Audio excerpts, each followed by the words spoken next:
So think about everything that the internet can do.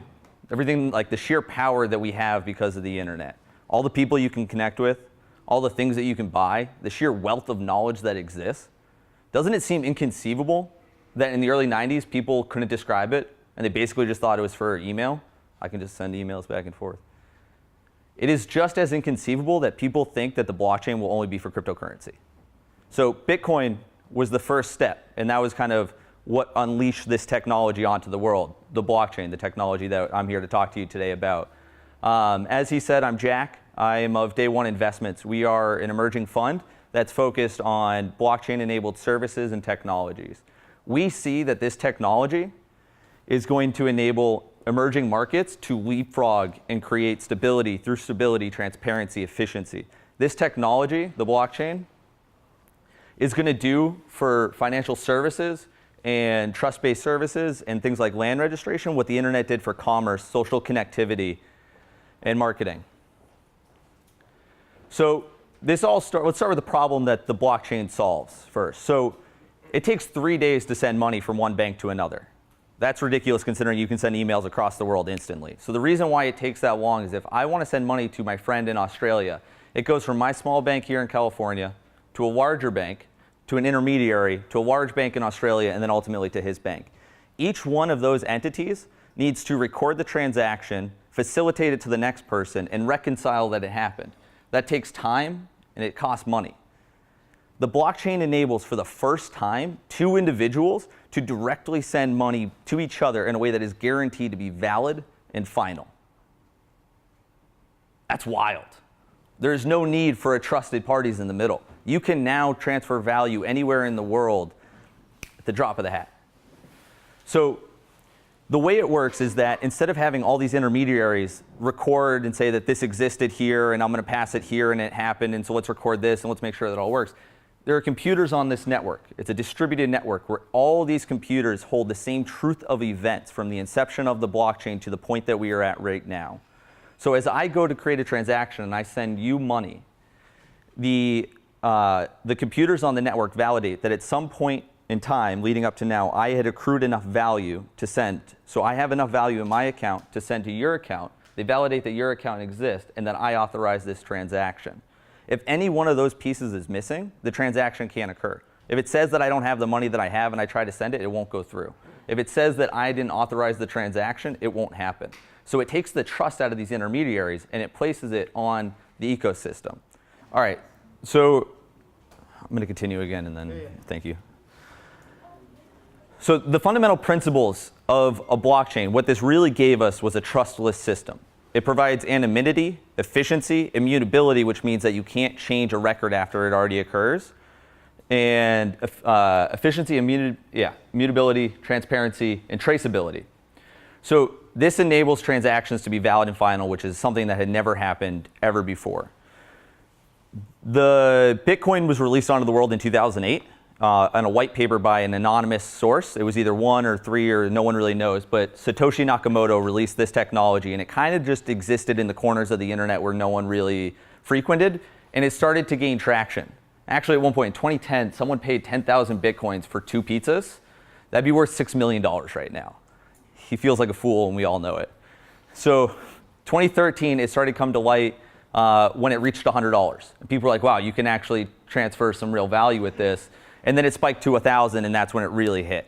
But people in establishments such as banks and governments and all these things were just writing it off. They're like, this is just some currency that people are using on the internet, it's nothing. And they started taking a look at the technology underneath it, the blockchain. Because the way that you can transfer a Bitcoin anywhere in the world and have that transaction be immutable, meaning it cannot be changed, the pieces of information in it, who had it, when it was received, these things cannot be changed. That can be done for anything, a vote, a land title, a healthcare record. You now have the ability to own your information and do what you want with it. Permission it out to other people and provide them the ability to have it. So where there is high friction, high cost, and low trust in archaic systems, the blockchain is going to create efficiencies. Where there is problems in finance, healthcare, insurance, gov tech, the blockchain is going to create new solutions and new business models. So where we are, anything? Can I see something real quick? Huh? Can I see something real quick? Oh, hey. So in 2015, they started talking about the blockchain. And the thing is that the blockchain would suggest that there's only one immutable source of truth. There's just one ledger that continues to grow. But the thing is, there are many blockchains. There are so many blockchains out there, it's incredible. Cool. Let's, Oh, yeah. So like we said, 2015, distributed ledger technology, blockchain became mainstream. So there are many types of blockchains, and they can be grouped into three things: public, permissioned, and private. And what those mean is who has the ability to use and read and write them. So if you want to operate a node that validates a transaction, you can do that on the Bitcoin blockchain. It's public. Anyone can use it. And then you have permissioned blockchains. And this is known entities. So it's something like the financial institutions would come together and they would create a permissioned blockchain so that in order to interact with it, you would have to sign up through one of their services. And, all right. So you would have to sign up through one of their services in order to do it. But that's good because that provides anti-money laundering. And that enables people to create more efficient bond markets and creates financial inclusion because now people can be reached where they could not be reached because this technology creates efficiencies. And then there's private blockchains. And private blockchain means that there's one entity that controls it and you have to come through them in order to use it. Each one of these blockchains puts a different value on anonymity, efficiency, immutability, and transparency. So the public blockchains, for example, they want immutability, anonymity, and transparency over efficiencies.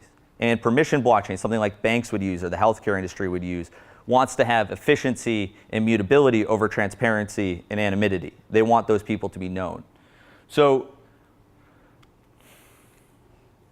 in healthcare, let's talk about healthcare for a minute. Right now, your medical records, you've gone and visited so many different doctors over the course of your life that if you go into a hospital right now, into the ER, they have no idea what you've been treated for. They have no idea how you've been treated and what you've been treated with. With the blockchain, you can create one succinct medical record. Everywhere you go, they would add that piece of information, that new piece of information. You came with the flu and we treated you with this. You broke your arm and you had these painkillers, whatever it was.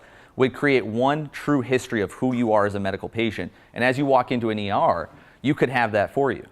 That's great here in the States. But imagine what it can do in emerging markets where there's not very good healthcare and there's no real record-keeping system yet that's effective or efficient. As you travel from country to country, you leave behind who you were as a patient. You now have the ability to go from Syria to Canada, and they can treat you for everything that you need. That's incredible. The other thing that you can do, yeah? But can it be done like privacy issue, like somebody not to see what I have and or I cannot see what other has, because then it can be... Yeah. So the blockchain enables you to encrypt pieces of information and certain pieces of information. So this is a really great point. So I have all this information about who I am as a patient, right? And I find that some Stanford University is doing a clinical trial and they need information and they need to aggregate these data records. So I can sell my data to them and only release information such as I'm a male between the ages of 20 and 25. I am living in California. I've been treated for these diseases and no other piece of information. I have complete control over my records and who sees what because now I own the record. So yes, it can be done and people can't see it. Only those that you want to see it have the ability to see it. So that's healthcare. Within finance, there are the issue that we talked about before of sending money back and forth. Remittance is is a massive industry that preys on people that don't have much money, right? So you come in from the Philippines and you're working here and you want to send money back to your family. Western Union charges 12%. Because they know that they can't. There's no other way for you to get that money back there. So they're going to charge you that ridiculous amount because you have to use their service. The blockchain cuts them out. They can now send money directly to their family at a fraction of the cost, so much more efficiently. Microloans. In Brazil, right now, it costs you 300% in order to, your debt costs you 300%. If you have credit card debt, they charge 300%. If you take a loan, sometimes it's as much as 400%. That's ridiculous. The blockchain will enable people to receive microloans from anywhere in the world. So institutions that are here in the United States, people that are here in Europe, wherever it is, they can provide a loan to an individual in Brazil for a fraction of the percentage, undercutting that market. That's ridiculous. An efficiency that it will create in, say, bonds. Right now in trade, if you go and you purchase a stock or you sell a stock, it takes 3 days from the time that the trade happens to the settlement occurs, because there is an inefficiency in the marketplace where they have to transact across and it has to do the clearing process that we talked about before.